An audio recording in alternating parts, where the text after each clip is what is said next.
Happy President's Day, everybody. It's pretty windy today here in the South Bay. We got the winds rolling, the trees rustling. Finally, there's a little bit of a winter effort. There's a bit of a winter sentiment finally. Just a little bit. I think it's gonna last about a week. Look at the trees. Let me try to give you a close-up. Yep, there they go.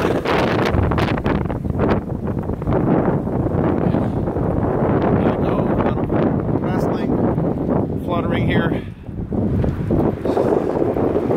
It's like about a month ago it was like 80 degrees outside. Oh, not even that, 2 weeks ago. Here we go, folks. Nice and fresh. It's tolerable at this hour, but it's gonna be like 44 degrees tonight. Ooh, chilly.